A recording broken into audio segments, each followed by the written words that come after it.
qaranglar mana. Drenajni soldim bitta sloy qilib. Qaranglar mana buni ko'rsat. Mana zamiya. Mana shu ildizi zich bo'lib turishi kerak. O'zidan yana shoxlash uchun. Gar shu katta bo'lib ketib qolsa, ma'mulaning chiqishi, qalinlashishi qiyin bo'ladi. O'shanga mana zich bo'lib turishi kerak. Mana qaranglar ildizim. Chiroyliligini qaranglar. Mashalloh deb qo'yinglar. Suv ichgan, zo'r suv. Qaranglar. Katta zamiyani ekmanman yaqinroq. Drenaj soldim. Mana ichiga ham o'g'il tashiyman. O'zi bor drevesni o'g'ili. Mana. Ko'rmasizlar, kostyumasi ildizi. Yaxshi. Siqilib turishi kerak ildiz. Esingizda tursin. Bo'lmasam chirib ketadi deb anaqa bermaydi tepaga. Yenganaqalarini chiqarmaydi. Karminlar. Yaxshilab sepib.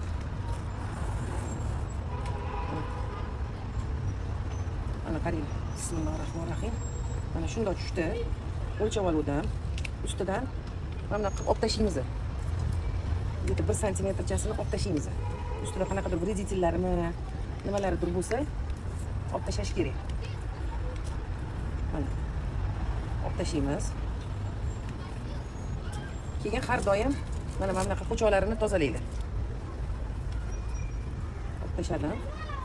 Mana turpog'im, asmakot aralashgan, hamma narsa aralashgan. Rexoli turpoq. Mana mashinga endi xudo xolisa hozir to'ldirib ekib olamiz. Keyin sizlarga ko'rsatib beraman. Bismillahirrohmanirrohim deb. So'ng ham qilsanglar, ochiq havo joylari qolmaydi. To'ladi o'shanda nimamda ursanglar. Ursanglar, tillari bilan tushib, bo'shliq hosil bo'lib qolmaydi. Ildizni ham tromplash kerak chetlari bilan bilan. Allohim, yuzimizdan yorib qilsa ilohim. Shunga perchatka kiy olmayman. Shunaqa qilib ekib olamiz, xohlasa. Bo'ldi.